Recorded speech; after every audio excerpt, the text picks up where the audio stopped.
Excellent. So good afternoon, everybody. We're very happy to have all of you here with us today.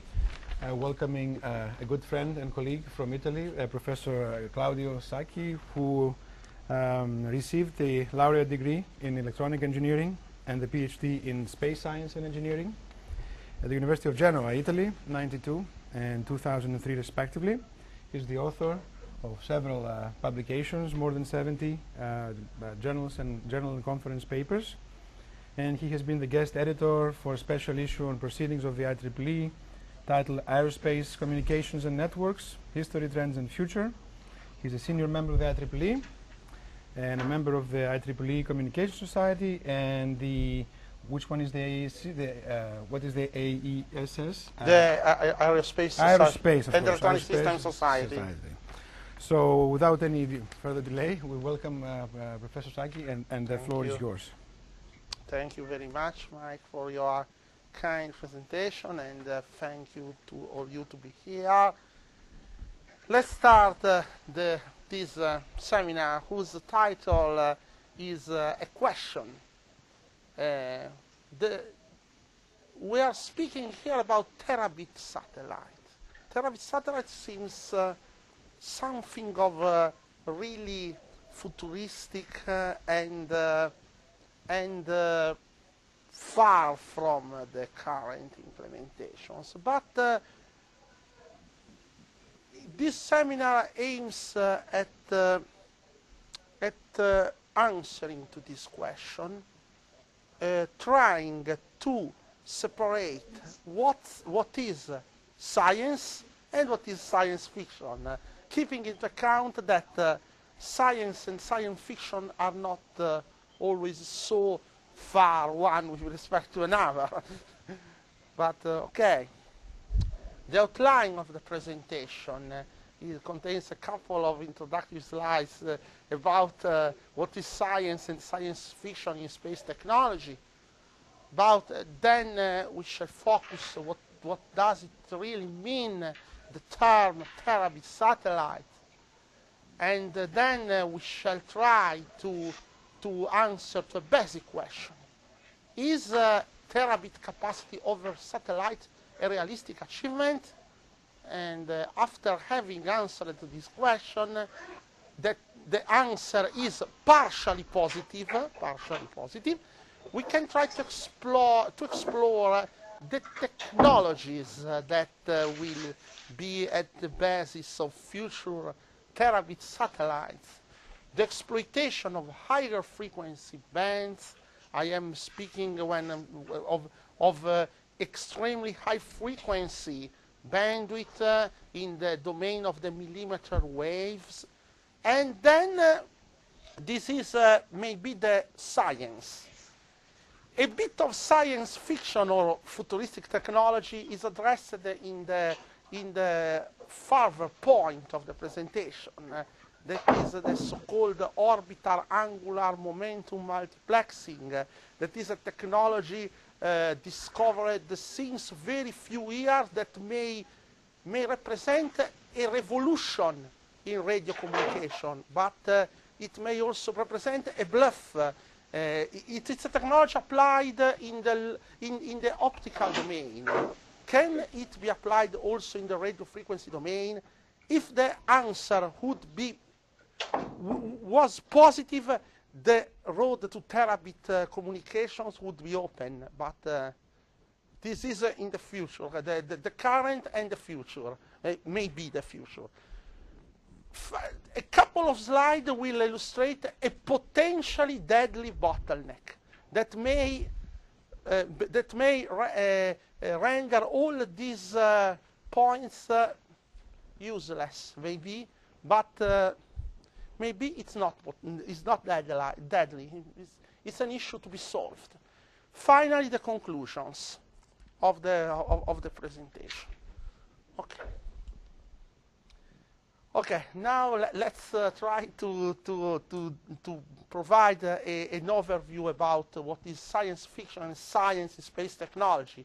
Clearly, the Enterprise Starship is science fiction. clearly, this guy is science fiction because no one is living in a Vulcan planet. But note what is this guy, this Mr. Spock, holding in his right hand. This is not exactly science fiction now. It's like a cell phone. Then, another example of science fiction is the famous book of Isaac Asimov, Robot Vision. It was really science fiction, but it was published during 50s. But now, what's science?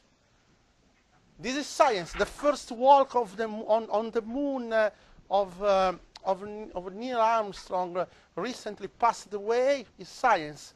Note the difference between this and this. The space exploration of different planets involves a lot of equipment, and it's not for all clear. These are other science. This is the first images, the first image sequence is transmitted from Mars by the Curiosity vehicle. And finally, the robot visions of Isaac Asimov are partially implemented in some prototype of real robots, and there are a lot of companies, in particular in Japan, that are investing a lot of money in these prototypes.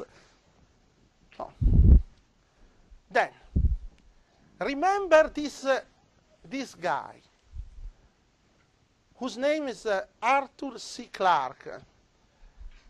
This guy is the author of the basic paper on which all our seminar and our topic are based. That is this paper published in October 1945, whose title is Extraterrestrial Relays.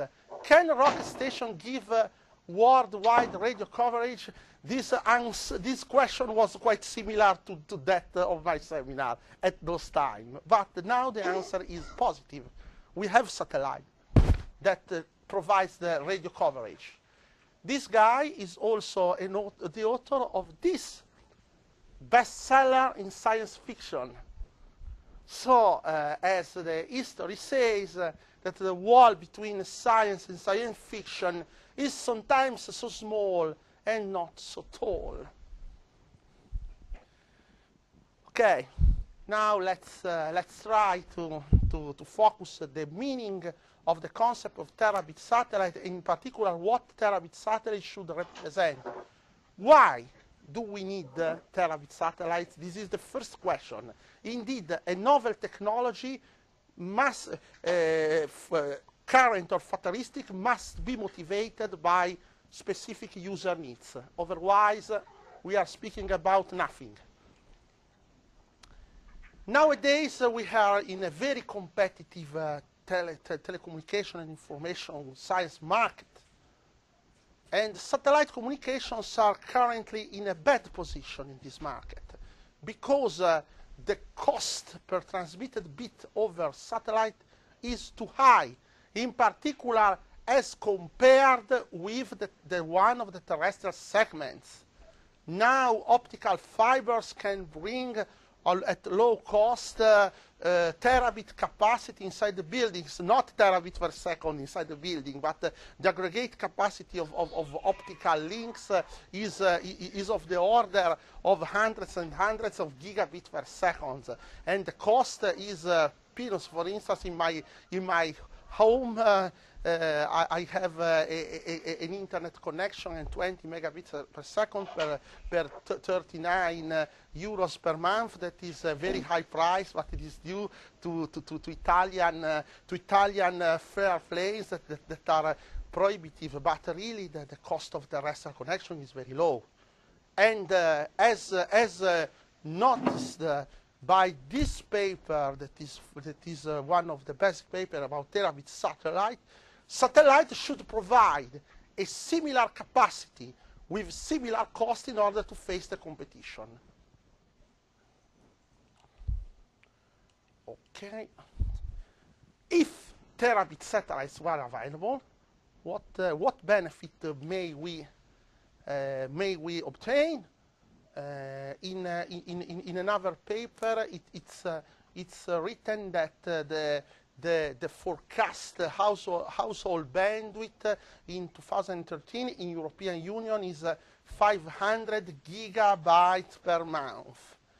Fiber segments cannot reach the whole population at affordable cost. This, for instance, in Italy, this is a significant problem that is mentioned by the local and central government, and the problem of cost to install the fiber is limiting the broadband in Italy, severely limiting this. And wireless terrestrial systems like LTE will not be able to reach this capacity and at this cost. The terabit satellites, if available, will be able at providing the broadband global coverage, lowering the costs for residential users and local administrations, because the installation of the satellite infrastructure is cheaper than the fiber. This is reported with some numbers in this paper written last year by some well-known European experts about satellites. And apparently, considering some data derived by economic research, the terabit satellites are meeting the market requests. The market requests shows an exponential growth of the capacity and on the revenue for satellite communications in the future, because there are a lot of places in the world where these kind of links are profitable. Therefore, considering the exponential increase of the 36 megahertz transponder unit, we are speaking about request of capacity of the order of the terabit per second by satellite. So, first of all, having seen that the terabit satellite should be a technology that would meet the request of market and users, we should understand if the terabit capacity over satellite is a realistic achievement. And for this reason, we are trying to ask and help to the information theory, and in particular to the Shannon-bound. To this aim, there are a couple of useful formulas derived by the Shannon-bound given for the forward uplink of a satellite link. We have two formulas about the achievable data rate, the upper bound. The first one is the rate, the bound on the rate, considering a limitation on the power, on the signal-to-noise ratio. The other one is, the second one, is the limitation on the rate, considering a limited bandwidth resource W. Beta is defined as the spectral efficiency of the link, and in particular, we have that the S over N naught is the signal-to-noise power spectral density ratio. M is the number of the levels of the digital modulation employed. Alpha is the roll-off factor of the employed waveform. Rho is the channel coding rate. So take into account these two formulas. The carrier to noise power spectral ratio is imposed by the link budget of the satellite link, and we can use this formula to express it, where this quantity is the radio frequency transmit power G set is the satellite antenna gain. Eta is the Earth station antenna efficiency that is less than 1. D is the Earth station antenna diameter. Gamma is a constant parameter. For geostationary links, gamma equals to this constant. T is T equivalence is the equivalence noise temperature, generally expressed in terms of noise figures or in Kelvin degrees. And finally, A is the link losses. A is a term considering the link losses, the atmospheric attenuation, modulation, the modulation losses. This is a crucial parameter, A, in the link budget. It depends on frequency, mainly on frequency. Okay, it's clear that in order to increase the capacity, we need to increase the bandwidth. Increasing the bandwidth resources, we have an increased spectral efficiency, and we can transmit at an increased signal-to-noise ratio. But how can we increase the bandwidth resource? A solution that is currently considered in satellite communications is the use of multi-beam satellites. The multi-beam satellites are able to increase the availability of power resource by means of frequency reuse. Indeed, a single beam satellite cannot reuse frequency, but the multi-beam satellite can reuse intensively the frequency resource. So the available bandwidth is subdivided in k subbands called colors, and the color is allocated to each of the n beams. So this frequency may be reused by different areas, and so the really available bandwidth resources are increased by a factor equal to n divided by k. N is the number of beams generated by the satellite. So this is a good way, a good chance to increase the bandwidth resource. But be careful, because the interference between the different beams should be taken into account. It cannot be neglected, even though it's generally controlled by the beam-to-beam isolation of the satellite antenna. In European satellites, the parameter key is 3 or 4, and the n range for 12 to 200, depending on the bandwidth that we are using. Here we have some parameters of European satellites, and we can note that the satellite working in Ku band can have a limited number of beams. The satellite working in Ka band can exploit more spot beams. And the C over I is controlled.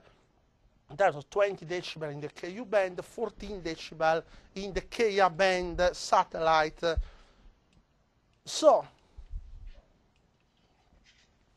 let's try to apply the equations about Shannon bound, about link capacity, to the terrestrial, to the satellite working in Ku and Ka band in Europe, considering a spectral efficiency beta ranging from 1/6, that is the unfiltered and 1/3 coded BPS key, very robust this configuration, and to 5, that we are considering a spectral efficient but less robust 32 APS key modulation. And we can note that in the Ku band, due to the bandwidth scarcity, the terabit capacity is very far, not so far in Ka band. So In Kea band, we have a capacity bound of 630 gigabit per second, a theoretical capacity bound. In order to increase this rate, we need more resources. And the paper of Gaillard from which I've taken this graph tried to increase the frequency, the modulation frequency up to the EHF domain, considering in particular the QV band. The QV band is currently experimented by the European Space Agency, and considering a usable bandwidth transmission of 7.2 gigahertz, that is larger than the available bandwidth usable by the KU and KA band, we should obtain an increase of the capacity? Unfortunately, not. The answer is negative. Indeed, the capacity results achieved in KU band using the Shannon limit seems to be a bit lower than the capacity bound of the Kea band. Is this idea wrong? Not exactly. A scientist must ask why. The problem is that increasing the frequency, also the parameter E is increasing. That is the attenuation, the atmospheric attenuation, the path loss. Even modulation and the modulation losses, because the devices working in a high frequency are characterized by severe non-idealities. So the power resources in the high frequency domain are quite scarce. But should we give up and say, okay, it's impossible? The answer is not, because despite these limitations, we have a potential gold mine in terms of bandwidth resources. In the Q band, we have 17 gigahertz available. In V band, 15 gigahertz. In W band, up to 35 gigahertz. It has enormous bandwidth space. So, taking a sentence that I heard in a silly movie, the PhD, the movie, inspired by the comics of the Californian writer Jorge Cham. I don't know if you have seen these comics. A PhD, an unknown PhD student told to his advisor, "Professor, I have a problem that is hindering my research activity." And the professor answered, "No, for scientists there are not problems, just issues, challenges, and so on." That is true. So the exploitation of the extremely high frequency bandwidth is challenging, but it's not impossible. We should study the issues, the open issues, and to solve it, not to give up. Like industrial managers often say when there is some theoretical problem, some problem to solve. Okay, indeed, there are a lot of potential advantages taken by the EHF exploitation. We have broader bandwidths for high data rate information transfer, higher directivity and spatial resolution. We can obtain higher antenna gains with reduced antenna size, and in particular we can reduce the mutual interference due to the increased directivity of antenna. The beam width is narrower, so we can increase the insulation. This is favorable for multi-beam satellites application. And we can have smaller antenna and equipment size, and also reduce the size of launch vehicles. All these things are mentioned in this paper that where I am one of the co-authors and where the HF exploitation is fully analyzed.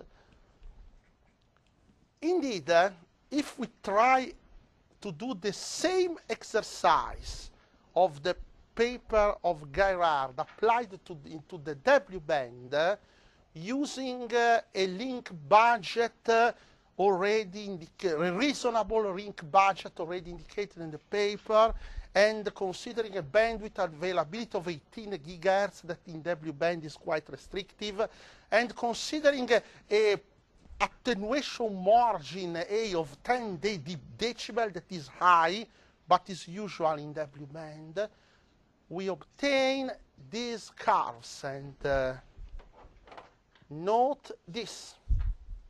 Oops. Not working. Oops. There is a delay. No, I think it doesn't like your hand. Okay. Okay. Note the circle. For 200 of spots, the same number of spots of used by the K band satellites, we can break the wall of the terabit per second capacity with a low spectral efficiency, less than 1 bit per second per hertz. This is positive and negative in the sense that we can enjoy, because the wall of terabit capacity has been virtually broken, but the low spectral efficiency required needs that we have large attenuation that should be counteracted in some way with more robust modulation, in theory. But this is only an exercise, this is not reality. So in order this exercise means that in W band it's possible to reach by means of a multi-beam satellite system a capacity of the order of terabit per second, but this is not the real capacity. We should analyze now the open issues that hinder this result in the practice. That are the issues that we should solve in order to exploit the material of the gold mine of the bandwidth to increase the capacity. The first issue to be solved is a decrease of the figure of merit of the satellite. The figure of merit in the satellite is the logarithmic ratio between the gain of the antenna and the F segment divided by the losses and divided by the noise temperature of the system. So this is really the gain versus noise of the satellite receiver. Note that there are two critical parameters. The antenna gain of the satellite, depending on the antenna diameter and on the frequency, and the polarization loss. The polarization loss of the satellite antenna that depends on the squared power with the antenna diameter and the frequency. Notice this. So the ratio between the satellite antenna gain divided by the polarization loss may be incremental or decremental, depending on the frequency and on the pointing loss theta.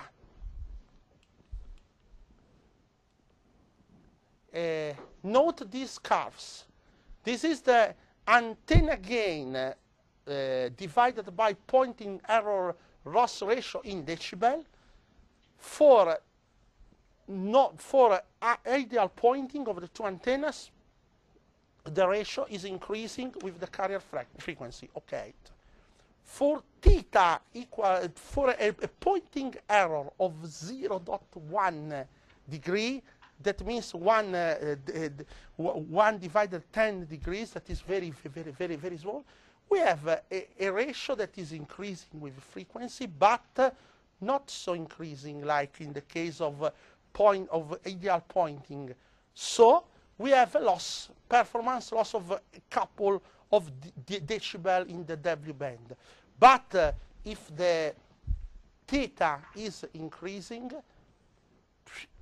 the ratio dramatically drops with the frequency.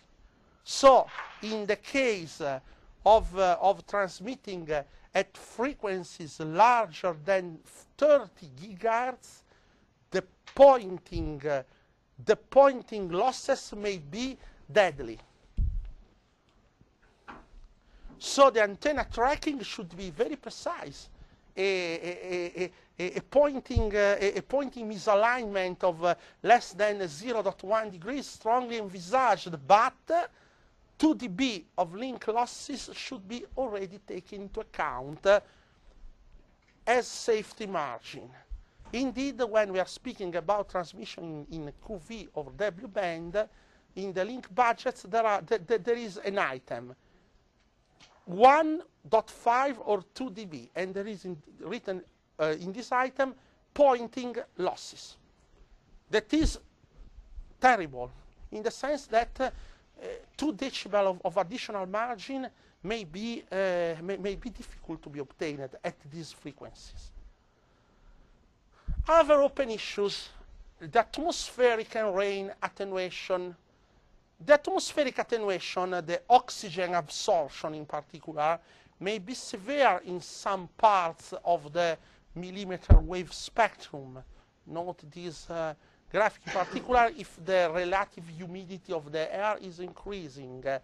So there are some windows around 60 gigahertz, 120 gigahertz, and 180 gigahertz that cannot be used for satellite communication. They are avoided. The choice of frequency range is crucial, and for this reason W band is regarded as one of the most favorable window because as you can note there is a local minimum of the attenuation, and also QV band is acceptable in the range of 30, 40, 50 gigahertz. But for instance 100 of gigahertz is not good. 150 gigahertz is very worse. 60 gigahertz is prohibitive for satellite communication. Indeed, it's used only, for indoor communications, not for outdoor communications. Okay, another issue to be considered in the millimeter wave communications over satellite is the rain attenuation. The rain attenuation is on average larger than in KU and KA bands. But we have not real experimental values about this unpleasant problem. We have only some estimated curves about the cumulative distribution of the rain fading obtained by means of a frequency scaling methodology that are applied to real data but achieved at lower frequencies.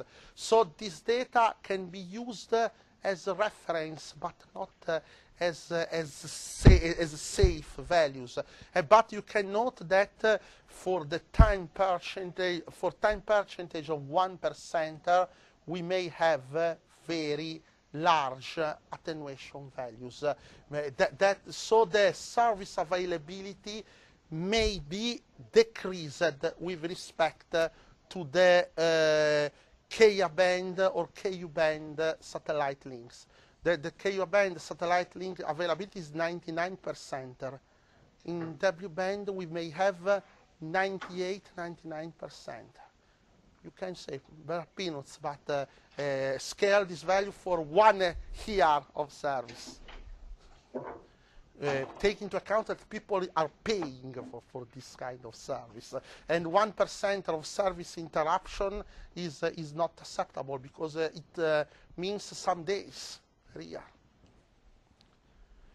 More precise data about this phenomenon are expected from some missions that are starting, like the AlphaSat mission of ESA that will operate in QQV band. Another open issue in EHF domain is related to nonlinear distortion. The nonlinear distortion are not negligible because the large values of A parameter imposes to us to work with constrained link budgets, and therefore we need to use very intensively the available power resource. This means that the power amplifier should work very close to the saturation level, and we cannot apply large backoffs in order to work in the linear zone of the amplifier. This is a problem because the effect of nonlinear distortions, in particular when we are considering band-limited pulse shaping, is considerable. Note, for example, this is an example of a real amplitude characteristic of an amplifier working in 94 gigahertz frequency. Note that the saturation point is at 50, with a gain of 50 decibel, but if we wish to work in the saturation, in the linear zone, we have to sacrifice 2 or 3 decibels of power. This is similar in other devices of this kind. So this kind of backoff values are not welcome for terabit satellites, because in the frequency domain of the millimeter wave, we need to exploit the power resource. And another thing to be taken into account is the presence of the phase noise. The phase noise is something of a bit fuzzy for communications engineer. Indeed, it appears like something belonging to the electronic domain, but it's not negligible when we are speaking of higher frequency. Note, this is a dirty carrier. Note, if we consider the Fourier analysis, the ideal Fourier analysis, we should have at the frequency, the radio frequency, a row, a direct pulse. Really, the oscillator is noisy, and the carrier is a thing like this one. Note that we have a lot of bandwidth increase around the carrier frequency. This is the phase noise. And this bandwidth increase, this unwanted frequency modulation of the carrier cause large phase jitters. The phase jitters are computed as the integral, considering the coherent modulation with a phase locked loop. The phase jitter is computed as the integral between the noise bandwidth loop and the radio and half the data rate of the power spectral density of the phase noise. So this kind of skirt around the carrier is integrated by the phase locked loop, and this integration produces an additional phase jitter that rotates the constellation. And the effects of this rotation are a noticeable bit rate degradation. Unfortunately, the trend of the bit rate degradation is increasing with the increase of beta, of the number of levels of the modulation. So in W band, in the millimeter wave domain, with phase noise oscillator, with an oscillator affected by high quantities of phase noise, remember that the quantity of phase noise increases with the frequency of the oscillator. So a W band oscillator is characterized by a quantity of phase noise larger than a Ku band oscillator. We may have a low phase noise oscillator, but the cost is exponentially increasing. So situations like this one, with standard deviation of 7 degrees or even larger for the residual phase jitter, are not strange in the domain of EHF. And so we have to take into account also this. Now, let's consider the solutions to improve the exploitation of EHF bandwidth. The first one is the use of adaptive modulation encoding. Adaptive modulation encoding is already envisaged for the DVB S2 standard, is based on the change of constellation, of the constellation and of coding, of channel coding rate, depending on the link attenuation that is previously estimated. In a very recent paper published the last 2 years ago at the IEEE Aerospace Conference, the signal-to-noise ratio threshold for the different DVB S2 ACM modes has been revised considering a W-band transmission, and the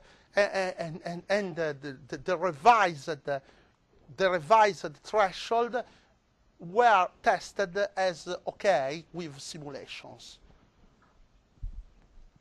But in order to increase the spectral efficiency without sacrificing bandwidth, we can think to other kind of solutions, like the modulation coded in the symbol space, like the trellis-coded modulation.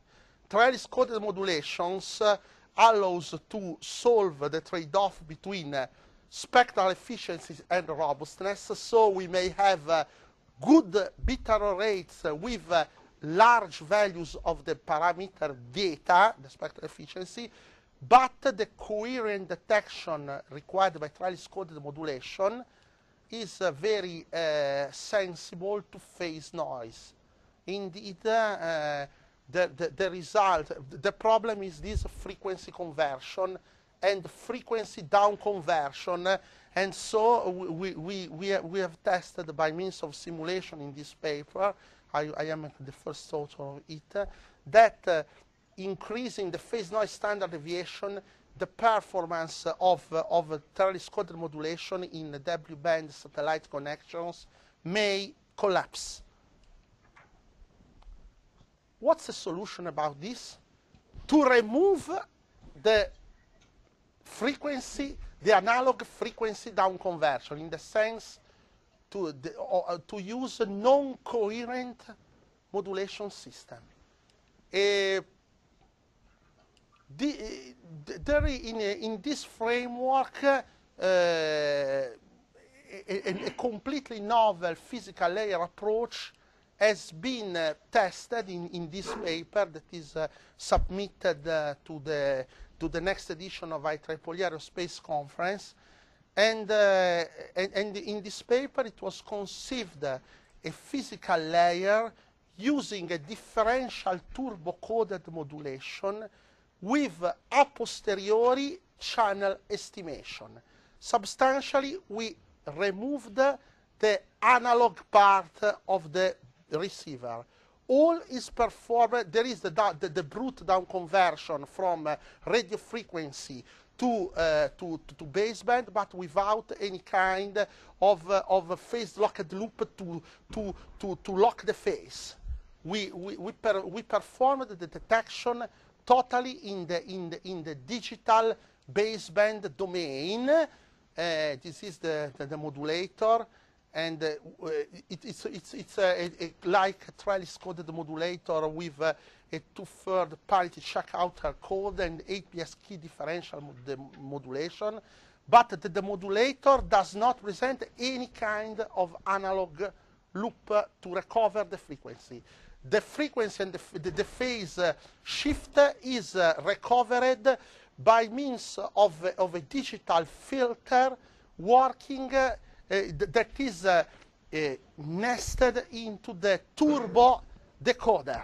So we have the decoding of the turbo codes, that is an iterative operation, with the channel estimation. Channel for estimation for us means phase and frequency estimation. Okay, this kind of detector may be very efficient, but the problem is that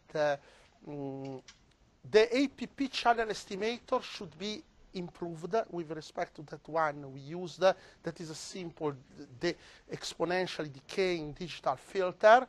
And the APP channel estimator is still sensible with respect to the phase noise, but the fact that we have an error-free gigabit capacity for a time of service availability of 90% invited us to try to improve the scheme. The scheme is really easy to be implemented, is computationally affordable, and may solve the problem of the coherent detection. We added a 3 dB power backoff because we used raised cosine waveforms. The raised cosine waveforms cannot be used with saturating amplifier, so it's not realistic to consider the full power exploitation. In order to cope with the problem of waveform design and the power backoff, we should consider novel waveform design addressed to provide band-limited waveform with almost constant envelope. This is not possible in principle, but there are some waveforms that are characterized by almost constant envelope and almost limited bandwidth. This kind of waveform are called prolate spheroidal wave functions that are known since early 60s, and they are used now in the ultra-wideband applications. But in the EHF domain, we can use this kind of waveforms that are the first and second order prolate spheroidal wave functions that are characterized by a very reduced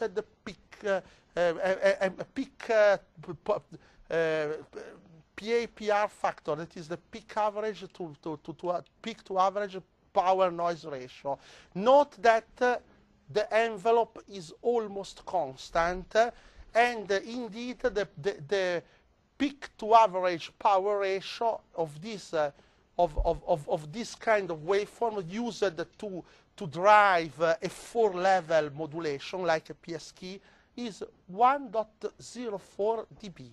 In this way, we can we experimented this kind of waveforms in a W-band satellite context in this paper published on the IEEE transaction on aerospace and electronic systems, and we tested their suitability to working with saturating amplifier. And the results that we obtained are encouraging in the sense that the spectral efficiency of these waveforms is very good as compared with, for instance, the GMSK. We have a side lobe power of about 31 decibel below the main lobe, so this may be discarded, and we have substantially a good concentration of the power of the signal in the main lobe. That is a property of the PSWF. The results are very encouraging because the bit error rate achieved in the presence of the amplifier nonlinearity indicates that our modulation system based on the PSWF may may work in saturation without without a noticeable performance degradation. The raised cosine requires backoffs that limited the performance, but in the presence of phase noise, these kind of waveforms are affected by the usual problems of phase jitters, because even the PSWF modulation, base modulation, requires the coherent detection as well. So other solutions that are proposed in literature are based on the use of impulse radio. The impulse radio is totally incoherent because we are sending not a modulated signal, just impulse. An impulse if we have 1, no impulse if we have 0. The problem is to generate this kind of pulses in the radio frequency domain without the frequency up conversion. There is an interesting work published by these guys of the research center of the Nippon Telecommunication, where it's possible to generate radio frequency pulses without using mixers and oscillators. Sorry, the idea is to generate pulses with bandwidths of hundreds of gigahertz, followed by a simple band pass filtering stage. This kind of approach may allow to generate impulse radio waveforms at 80 or 90 gigahertz without introducing a lot of phase noise. A study of the performance of impulse radio in a W-band satellite communication system has been presented in this paper. The results evidenced that in the presence of nonlinear distortion and phase noise, the impulse radio transmission is clearly better than continuous wave modulations, but the data rates are of the order of 1 gigabit per second, but the spectral efficiency obtained is low. We have only 1 bit per second per hertz. So this kind of techniques are good, but in order to transmit at very high bit rate, we need very large bandwidth. That is a limitation. Indeed, we expect to increase a bit the beta factor in order to exploit better the bandwidth, in particular in a terabit satellite framework. So, finally, about the solutions, I should mention the site diversity. The site diversity may be the enabling technology for terabit satellites, as mentioned by the paper of Thompson and Castanet and et al.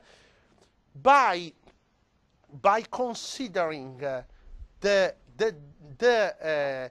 interconnection of different gateways, and so and each user is serviced by a number of a given number of gateways.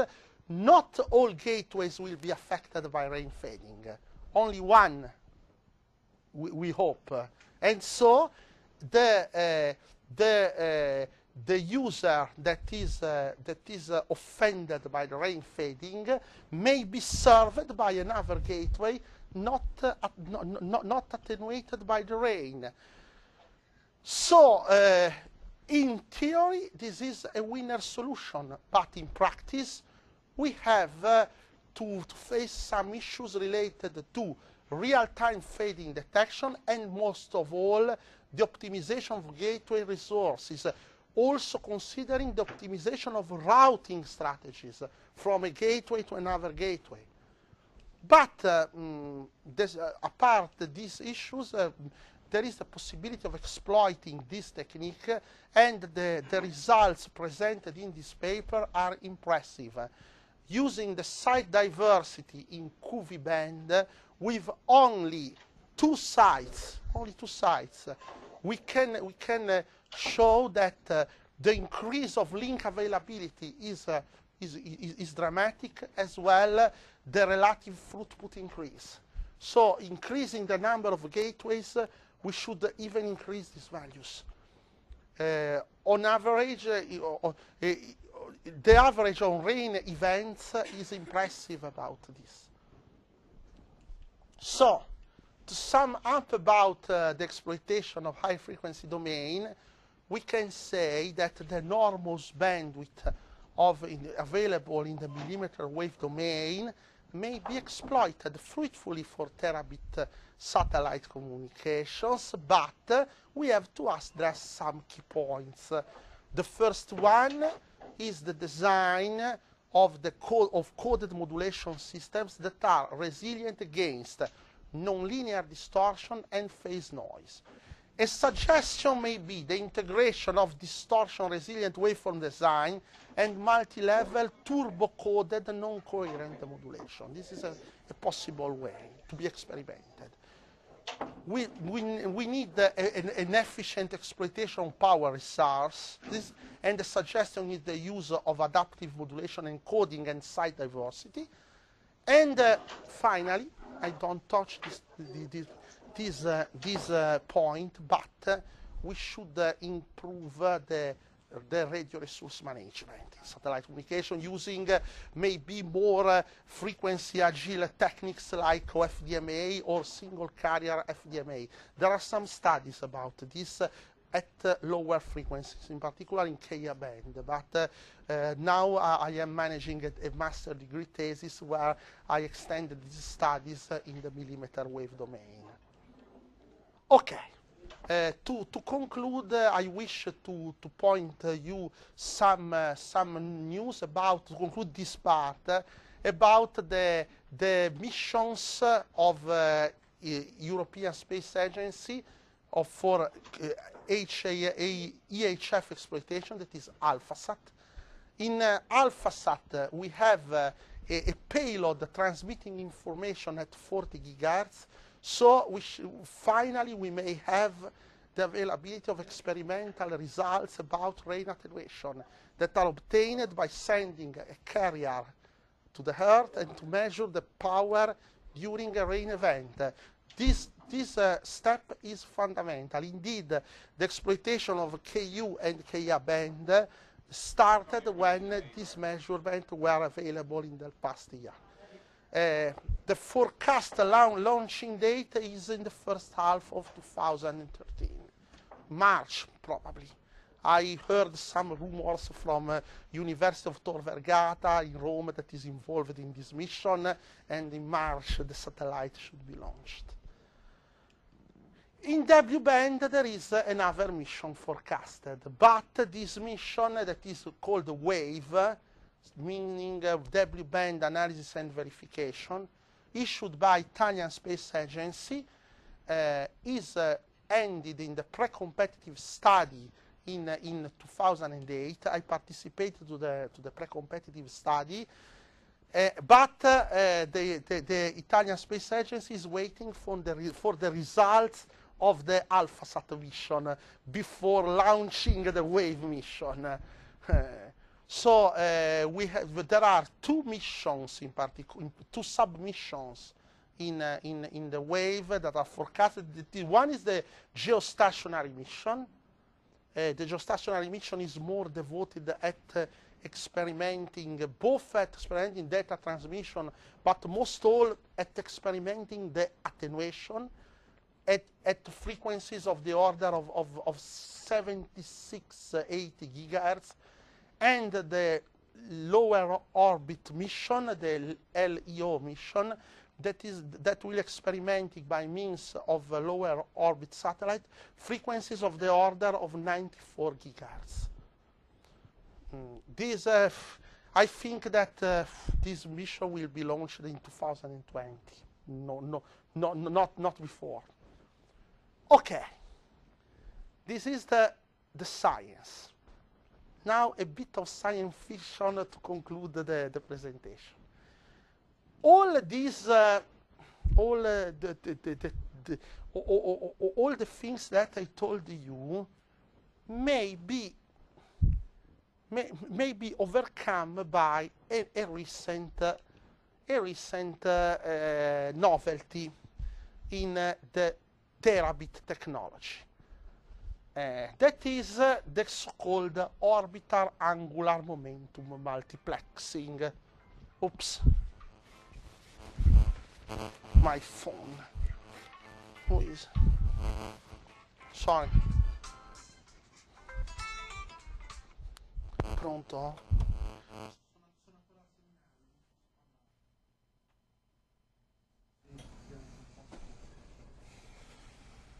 Okay. Someone was searching me from Italy, but sorry for this inconvenience. Okay. In a very recent paper published on Nature Photonics in 2012, there is the demonstration of the possibility of reaching a bit rate of 2.56 terabit per second, achieving a spectral efficiency of 95.7 bit per second per hertz. Something that is really going above Shannon, above. Or is it possible to do this? Yes, but in the optical domain. Right now. The principle was discovered in 1990 and is typical of quantum mechanics. Indeed, it was discovered that light beams may have a variable orbital angular momentum. So we can practically torch the light beam by means of special mirrors and lenses. And it's possible to frame together different light beams with different orbital spin.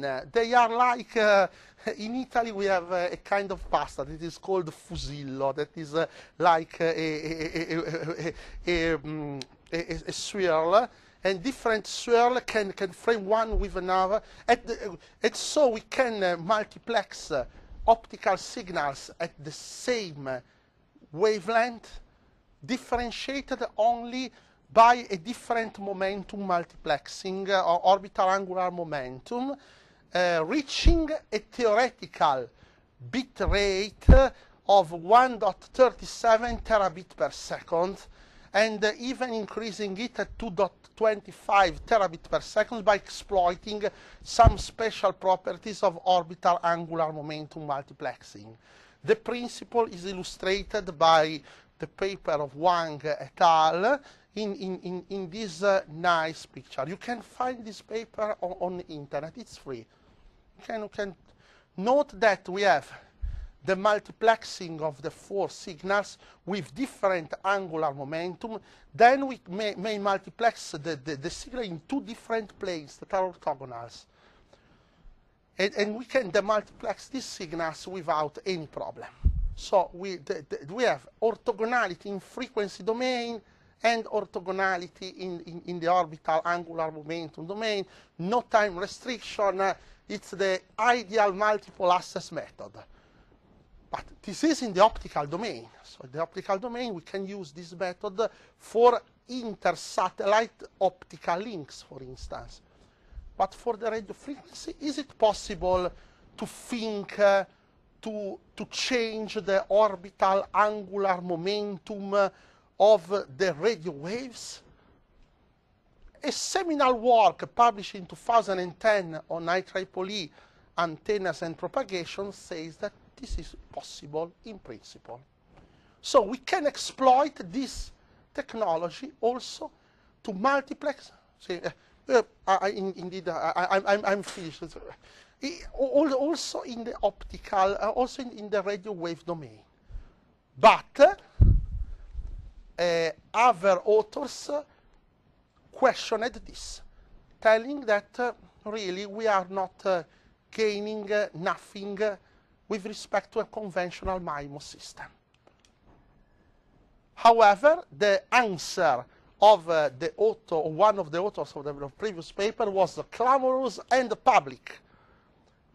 Note this, we have no time to show what is represented at this link, but if you note this link, you can see an experiment held in Venice in last August, where apparently two radio channels were multiplexed at the same frequency with different orbital angular momentum. Have a look to this link, and then have your conclusion. But this is really debated question. Some doubts are still remaining for me. But maybe in the future this issue will be solved. The potentially deadly bottleneck. In few words, very few words, the bottleneck is the bandwidth delay product. That is very high. You can say, okay, but this is applied only for internet-based services. But can we neglect in the market internet-based services? The answer is no. So we have to face with this problem. Considering the number of the bandwidth delay product for a conventional geosatellite network, we should increase these numbers of 2 orders of magnitude in this framework. And this formula is the bottleneck. The round trip time, the parameter, the TCP receive window should be sized on the basis of the unacknowledged data in flight. That means some hundred of gigabytes. It's possible. The answer is no. We should try to rearrange the protocols, the TCP/IP protocols, in order to support these very, very high bandwidth per delay products. This is and so, if we cannot solve this issue, the terabit satellite will be a dream in internet-based services. I'm not expert in this field. Maybe Mike can tell us something more precise. Okay, the conclusion of this one. The road to terabit satellite is science, not science fiction, but a lot of miles should be run in terms of research and development. The key technologies are, in my opinion, multi-beam satellite and millimeter wave exploitation. The exploitation of millimeter wave bandwidth requires a lot of study in terms of physical layer design. If time will change in the future, with the citation by Bob Dylan, maybe some revolutionary breakthrough will be characterized by orbital angular momentum multiplexing, but this is only an hypothesis today. Networking aspects related to the bandwidth per delay products should be taken into account. So, thanks a lot for your astronomical attention, and if you have questions, they are welcome. Any questions from the audience?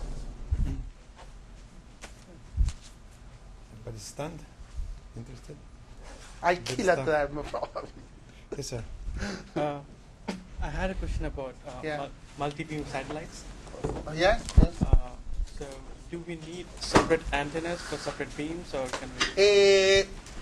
No, we don't need. We don't need separate antennas for separate beams. But the beam insulation is very critical if you use a single antennas architecture or antennas arrays architecture. These are topics that are well addressed by people working in antenna design. That is not exactly my topic. But we think that it's conventionally assumed that the use of larger frequencies should decrease the problem of beam insulation. You said that there are two kinds of submission, the GEO and the LEO, Yeah. right? There is nothing in the MEO? No, nothing in MEO orbit in this perspective. Maybe because the GEO is motivated by the need of reaching the global coverage. The LEO is motivated by the possibility of providing more broadband connections in the more local areas.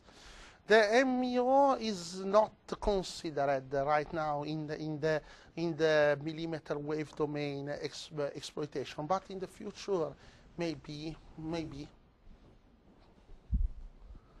Thank you very much. Thank you very much. Thanks for your attention. I can give you the